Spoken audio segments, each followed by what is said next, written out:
Halo teman-teman, perkenalkan nama saya Heribertus Setiadi dari kelas 12 MIPA 1 SMA Negeri 1 Bengkayang.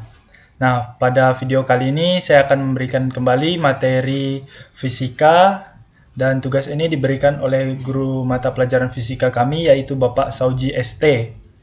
Nah, pada video kali ini saya akan membahas bab 8 dengan tema yaitu konsep dan fenomena kuantum. Nah, sebelum kita masuk pada materinya, mari kita terlebih dahulu mengetahui apa saja sih yang akan kita bahas dalam bab 8 ini. Nah, materi yang pertama atau yang A yaitu ada radiasi benda, yang B efek fotolistrik, dan yang C adalah sinar X dan efek Compton. Kita masuk ke materi yang pertama yaitu ada radiasi benda. Nah, sebelum kita masuknya, mari kita mengetahui itu apa sih radiasi benda hitam. Nah, istilah benda hitam diperkenalkan pertama kali oleh Gustav Robert Kirchhoff pada tahun 1862. Benda hitam merupakan sebutan untuk benda yang menyerap seluruh radiasi termal yang diterima, dengan tidak memantulkan cahaya dan tidak memungkinkan cahaya apapun untuk melewati atau keluar dari sisi manapun. Nah, energi yang terserap akan memanas dan memancarkan radiasinya. Radiasi ini yang biasa disebut dengan radiasi benda hitam. Nah, tidak ada benda yang benar-benar ideal sebagai benda hitam, tetapi ada beberapa benda yang berperilaku layaknya benda hitam. Nah, contohnya itu ada pada pembakar kompor listrik. Nah, saat kita menaikkan suhu kompor dari suhu rendah ke suhu yang tinggi, dapat kita amati bahwa kompor tersebut menghasilkan radiasi benda hitam dan terjadi perubahan dari hitam menjadi merah membara. Kita lanjut, sifat spektrum cahaya dan benda hitam ideal. Nah, apa saja sih sifat dari spektrum cahaya benda hitam ideal ini? Yang pertama itu ada benda hitam yang lebih panas akan memancarkan lebih banyak cahaya pada seluruh panjang gelombang. Nah, yang kedua itu spektrum benda hitam adalah tetap dan memiliki puncak pada panjang gelombang tertentu. Puncak kurva benda hitam pada sebuah spektrum bergerak ke panjang gelombang yang lebih pendek untuk benda yang lebih panas. Nah, benda hitam yang ideal digambarkan sebagai rongga hitam dengan lubang kecil. Ketika suatu cahaya memasuki rongga melalui lubang, maka berkas cahaya akan dipantulkan berkali-kali di dalam rongga dan tidak dapat keluar kembali ke lubang. Dinding-dinding yang berwarna hitam akan menyerap sinar. Benda hitam yang akan menyerap cahaya yang suhunya lebih rendah dari suhu sekitarnya dan memancarkan cahaya yang suhunya lebih tinggi dari suhu di sekitarnya. Nah, itu ada pada gambar ya, terdapat di layar Anda. Nah, benda hitam mempunyai nilai absorptansi atau daya serap dan emisivitas atau daya pancar yang besarnya sama dengan 1 atau E sama dengan 1. Artinya, benda hitam menyerap semua energi yang diterima dan tidak ada energi yang keluar. Berbeda halnya dengan benda putih yang memiliki nilai emisivitas yang besarnya sama dengan 0 atau E sama dengan 0. Artinya benda putih memantulkan seluruh energi radiasi. Nah, pada tahun 1879, seorang fisikawan asal Austria bernama Joseph Stefan melakukan eksperimen bahwa daya total persatuan luas yang dipancarkan oleh semua benda hitam panas pada semua frekuensi adalah sebanding dengan pangkat 4 suhu mutlaknya. Nah, selang beberapa tahun kemudian, berdasarkan teori gelombang elektromagnetik cahaya dari Ludwig Boltzmann, menurunkan hukum yang diungkapkan oleh Stefan dari gabungan termodinamika dan persamaan-persamaan Maxwell, sehingga persamaan tersebut dikenal sebagai hukum Stefan-Boltzmann. Nah, hukum Stefan-Boltzmann ini menyatakan bahwa jumlah energi yang dipancarkan per waktu dari satuan luas permukaan benda hitam ideal akan sebanding dengan kekuatan keempat suhu absolut benda hitam tersebut. Selanjutnya, dari bunyi hukum Stefan-Boltzmann ini dapat dirumuskan sebagai berikut. Nah, rumus yang pertama yaitu I total sama dengan P per A sama dengan E sigma T pangkat 4. Atau bisa juga menggunakan rumus P sama dengan E sigma A T pangkat 4.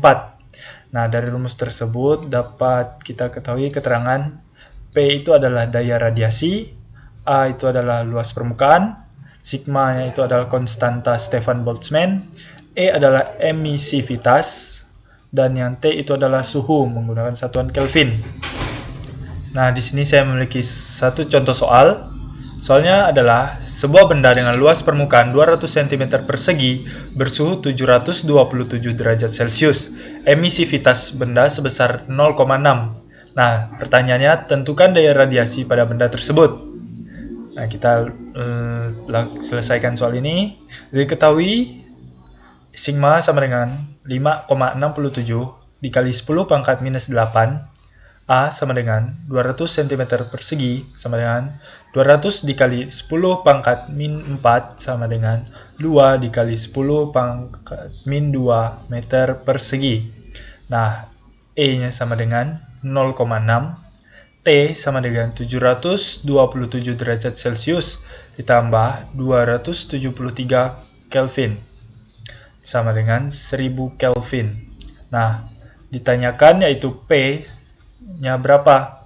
Nah, kita jawab P sama dengan E dikali A dikali T pangkat 4 sama dengan 0,6 dikali 5,67 dikali 10 pangkat minus 8 dikali 2 dikali 10 pangkat minus 2 dikali 1000 pangkat 4. Nah, menghasilkan 6,804 dikali 10 pangkat 2.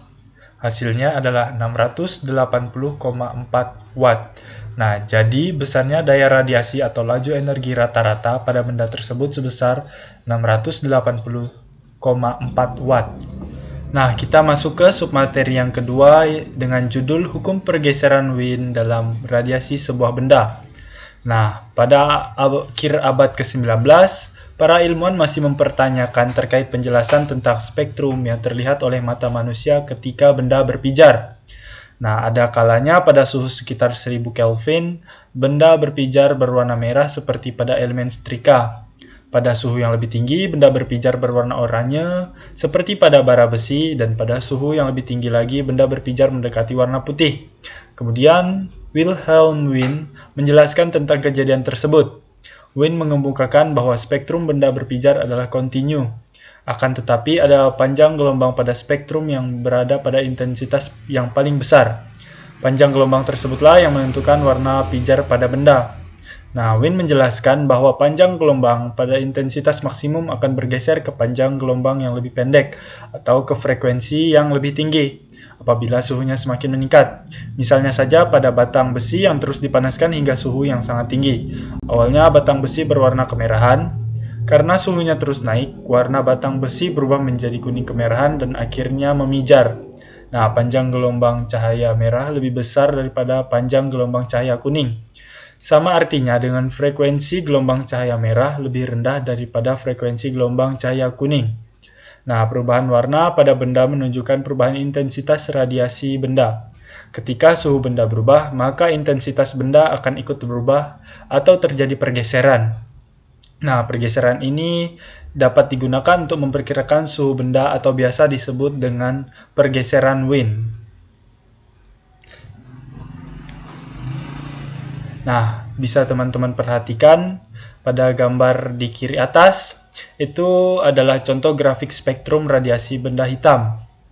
Nah, grafik tersebut menunjukkan hubungan intensitas radiasi benda hitam terhadap panjang gelombang pada suhu yang berbeda.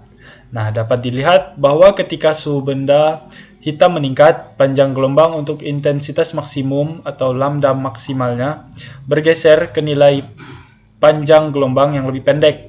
Berdasarkan percobaan Wien tersebut dapat diperoleh persamaan seperti berikut.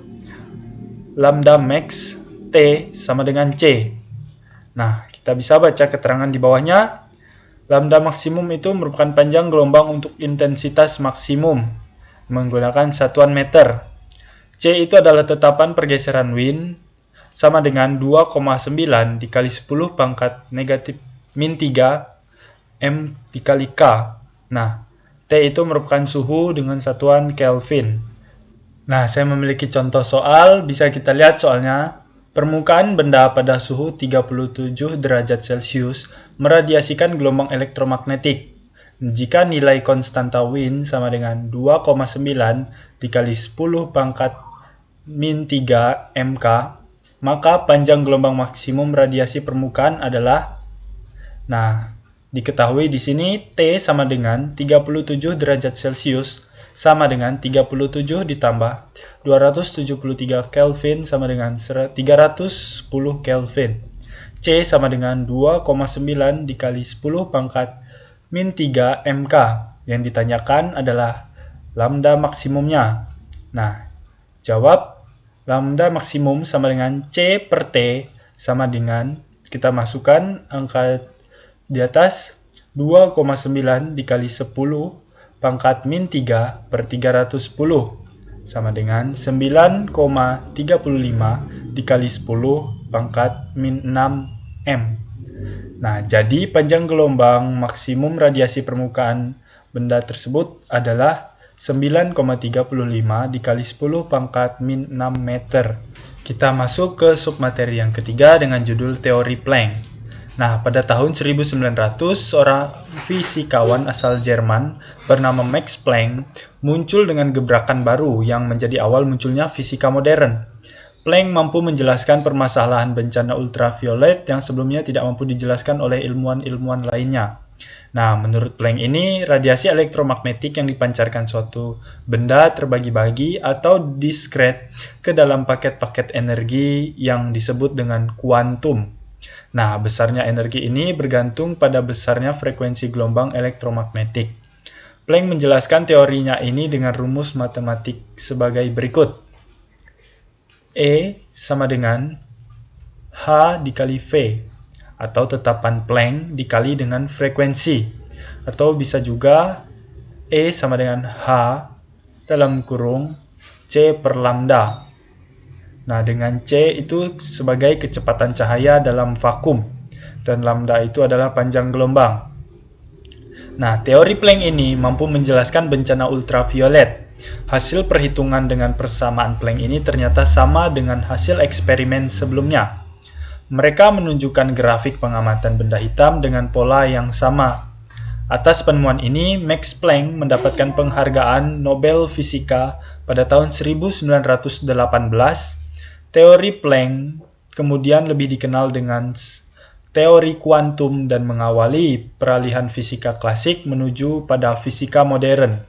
Nah, teori Planck juga menginspirasi banyak ilmuwan terhadap berbagai pandangan baru, salah satunya mengenai cahaya. Baiklah, kita masuk ke contoh soal dari teori Planck. Soalnya adalah berapa nilai energi yang terkandung dalam sinar dengan panjang gelombang 3300 A jika kecepatan cahaya adalah 3 dikali 10 pangkat 8 meter per sekon, dan tetapan Planck adalah 6,6 dikali 10 pangkat min 34 Js. Penyelesaian diketahui H sama dengan 6,6 dikali 10 pangkat min 34 Js, C sama dengan 3 dikali 10 pangkat 8 meter per sekon, lambda sama dengan 3300 A sama dengan 33 dikali 10 pangkat min 8 M. Nah, yang ditanyakan adalah E-nya. Jadi kita menjawabnya dengan rumus E sama dengan H dalam kurung C per lambda, tutup kurung, E sama dengan, kita masukkan angka-angka yang sudah diketahui. E sama dengan 6,6 dikali 10 pangkat min 34 dikali 3 dikali 10 pangkat 8 per 33 dikali 10 pangkat min 8, menghasilkan jawaban 6 dikali 10 pangkat min 19 Joule. Jadi energi yang terkandung dalam sinar tersebut adalah 6 dikali 10 pangkat min 19 Joule. Nah, sekarang kita masuk ke materi yang kedua dengan judul efek fotolistrik. Yang pertama, percobaan efek fotolistrik. Nah, efek fotolistrik dijelaskan oleh Einstein sebagai berikut. Pada sebuah tabung hampa yang dilengkapi dengan dua buah elektrode, yaitu anode dan katode, kemudian dihubungkan dengan sumber tegangan searah atau DC. Meskipun dengan tegangan yang digunakan adalah kecil, tetap terdapat aliran arus pada rangkaian. Jika tegangan antara elektrode dalam tabung diperbesar, maka arus yang mengalir pada rangkaian akan meningkat. Akan tetapi, peningkatan arus tersebut tidak berlangsung terus. Makin banyak elektron yang terlepas, makin besar arus yang akan timbul. Oleh karena itu, pada efek fotolistrik berlaku persamaan E sama dengan EK maksimum ditambah W0, atau EK maksimum sama dengan H dikali F dikurang HFO, atau bisa juga menggunakan persamaan EV0 sama dengan HF dikurang HF0, atau V0 sama dengan buka kurung F dikurang F0 tutup kurung. Nah, dari percobaan efek fotolistrik ini juga bisa teman lihat pada gambar di kiri bawah. Nah, kita masuk ke submateri yang kedua dengan judul gelombang de Broglie. Nah, gelombang de Broglie dan produksi sinar X merupakan konsep yang sulit untuk dikuasai. Nah, sehingga seorang fisikawan bernama Louis de Broglie mengajukan sebuah logika yang mengejutkan dalam tesis doktoralnya, bahwa alam bersifat simetris. De Broglie mengetahui bahwa cahaya dapat diperlakukan sebagai gelombang dan juga partikel sebagaimana yang dibahas pada efek fotolistrik dan efek Compton. Sebagaimana cahaya bisa diperlakukan sebagai gelombang dan juga partikel. Nah, De Broglie mengajukan sebuah hipotesis bahwa partikel juga dapat diperlakukan sebagai partikel dan juga gelombang. Dengan menggunakan konsep teori dari radiasi benda hitam, De Broglie menunjukkan sebuah hubungan yang menyatakan momentum dengan panjang gelombang. Nah, persamaan tersebut diturunkan dari persamaan energi untuk foton dalam radiasi benda hitam. Energi suatu foton merupakan fungsi dari panjang gelombang dari foton tersebut. Nah, kita bisa lihat rumus di bawahnya. E sama dengan H dalam kurung C per lambda, atau E sama dengan P dikali C. Nah, di saat yang sama, momentum foton merupakan pembagian energi oleh kelajuan cahaya. Dengan demikian, gelombang partikel atau De Broglie dinyatakan sebagai berikut. Lambda sama dengan H per P sama dengan H per mv. Nah, massa benda ditunjukkan M dalam satuan internasional, kilogram. V menunjukkan kelajuan benda dengan satuan meter per sekon. Lambda merupakan panjang gelombang dengan satuan meter, dan H itu menunjukkan konstanta Planck yang diperoleh dari hasil percobaan. Nah, kita masuk ke contoh soal dari materi gelombang de Broglie. Nah, soalnya adalah carilah panjang gelombang de Broglie dari sebuah plat yang bermassa 0,01 kg yang memiliki kecepatan 10 meter per sekon. Nah, kita lakukan penyelesaian. Diketahui H sama dengan 6,63 dikali 10 pangkat min 34 Joule, M sama dengan 0,01 kg, dan V sama dengan 10 meter per sekon. Yang ditanyakan adalah lambda. Maka lambda sama dengan, kita jawab, lambda sama dengan H per mv sama dengan, kita masukkan angka-angka yang sudah diketahui, 6,63 dikali 10 pangkat min 34 Js per 0,01 kg dikali 10 meter per sekon. Mendapatkan hasil 6,63 dikali 10 pangkat min 33 meter. Maka kita ubah sama dengan 6,63 dikali 10 pangkat min 23A. Jadi panjang gelombang dari soal di atas adalah 6,63 dikali 10 pangkat min 23A. Baiklah, kita masuk pada materi yang ketiga dengan judul ketidakpastian Heisenberg. Nah, prinsip ketidakpastian didasarkan pada peristiwa bahwa dalam waktu yang bersamaan, kita tidak mungkin mengetahui kedudukan dan momentum suatu benda. Nah, pernyataan ini pertama kali dikemukakan oleh Werner Heisenberg pada tahun 1927. Kemudian, beliau merumuskan prinsip ketidakpastian sebagai berikut.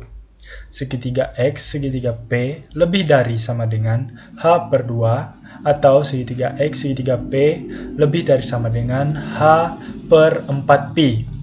Nah, dengan keterangan segitiga X sama dengan ketidakpastian kedudukan partikel, sedangkan segitiga P itu adalah ketidakpastian momentum. Nah, H itu rumusnya H per 2pi, atau sama dengan 1,054 dikali 10 pangkat min 34 JS. Nah, baiklah kita masuk ke materi yang C, yaitu sinar X dan efek Compton. Nah, yang pertama adalah sinar X. Di era modern ini, banyak sekali penemuan-penemuan baru. Nah, perkembangan ilmu pengetahuan yang begitu pesat adalah salah satu faktornya. Tak jarang ilmuwan menemukan suatu penelitian dari ketidaksengajaannya, seperti halnya ilmuwan yang bernama Wilhelm Conrad Rontgen, asal Jerman, yang tak sengaja menemukan sinar X atau X-ray pada tanggal 9 November 1895. Nah, sinar X merupakan suatu jenis gelombang elektromagnetik dengan panjang gelombang pendek. Panjang gelombang yang pendek tersebut membuat sinar X memiliki sifat berdaya tembus yang kuat. Selain itu, sinar X juga memiliki kemampuan mengionisasi atom dan materi yang dilewatinya. Sangat luar biasa, bukan, penemuan sinar X ini yang tanpa sengaja ditemukan. Nah, sinar X memiliki panjang gelombang mulai dari 0,01 nanometer sampai 10 nanometer.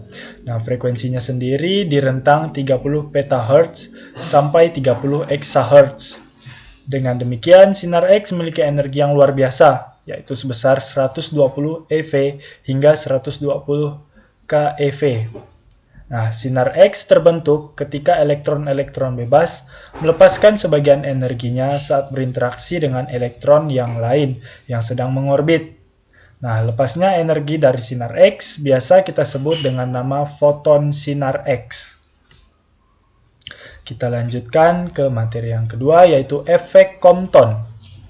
Nah, efek Compton merupakan peristiwa terhamburnya sinar X atau foton saat menumbuk elektron diam menjadi foton terhambur dan elektron. Nah, efek Compton ini diungkapkan seorang ilmuwan yang bernama Compton pada tahun 1923 dengan eksperimennya. Nah, pada saat itu, beliau melakukan eksperimen penembakan sinar X yang dikeluarkan dari bahan radioaktif lempengan tipis. Nah, di sini Compton beranggapan bahwa foton tersebut dianggap sebagai gelombang elektromagnetik, yaitu sebagai bentuk materi. Nah, bentuk materi inilah yang dapat menjelaskan perubahan panjang gelombang foton tersebut. Karena foton mengalami momentum, berlakulah hukum kekekalan momentum. Nah, rumus efek Compton menggunakan persamaan Einstein, yaitu E sama dengan mc kuadrat, atau E sama dengan mcc sama dengan pc. Nah, di mana E ini adalah energi dengan satuan joule, M ini adalah massa dengan satuan kilogram, dan C ini adalah kecepatan cahaya dengan satuan meter per sekon. Ada pula rumus energi foton Planck, yaitu E sama dengan Hf, atau P sama dengan Hf, dan P sama dengan H per lambda. Nah, di mana P ini adalah momentum foton, dan H ini adalah tetapan Planck, sedangkan F itu merupakan frekuensi gelombang elektromagnetik dengan satuan Hertz. C itu adalah kecepatan cahaya dengan satuan meter per sekon, dan juga lambda adalah panjang gelombang foton dengan satuan meter. Kita masuk ke contoh soalnya. Soalnya di sini adalah elektron yang mula-mula diam dipercepat pada beda potensial 20.000 volt. Nah, tentukan yang pertama panjang gelombang de Broglie, dan yang kedua adalah momentum elektronnya. Kita jawab bersama. A. Panjang gelombang de Broglie. Nah, diketahui V sama dengan 20.000 volt. Yang ditanyakan yaitu panjang gelombang de Broglie. Maka P sama dengan H per lambda, MV sama dengan H per lambda, dan lambda sama dengan H per MV. Nah, kita merujuk pada persamaan Q-V sama dengan setengah MV kuadrat. V sama dengan akar 2 Q-V per M. Kita substitusikan persamaan tersebut menjadi lambda sama dengan H per SQ-RT buka kurung 2 Q-V per M. Nah, lambda sama dengan 6 dikali 10 pangkat min 24 per akar dari 2 dikali 1,6 10 pangkat min 19 dikali 9,1 kali 10 pangkat min 31 dikali 2 kali 10 pangkat 4. Nah, lambda sama dengan 6,6 dikali 10 pangkat min 24 per 7 dikali 7,63 dikali 10 pangkat min 24 menghasilkan 0,864 pm. Nah, jadi panjang gelombang de Broglie dari soal tersebut sebesar 0,864 pm. Nah, kita jawab pertanyaan yang kedua, yaitu menentukan momentum elektronnya. Nah, diketahui V sama dengan 20.000 volt. Yang ditanyakan adalah momentum elektronnya. Maka P sama dengan HF. P sama dengan 6,6 dikali 10 pangkat min 34 per 8,64 dikali 10 pangkat min 11. Menghasilkan 0,76 dikali 10 pangkat min 23. Nah, jadi besar momentum elektron tersebut adalah 0,76 dikali 10 pangkat min 23. Nah, itulah tadi pembahasan kita tentang materi di bab 8 ini. Terima kasih untuk teman-teman yang sudah menonton video ini.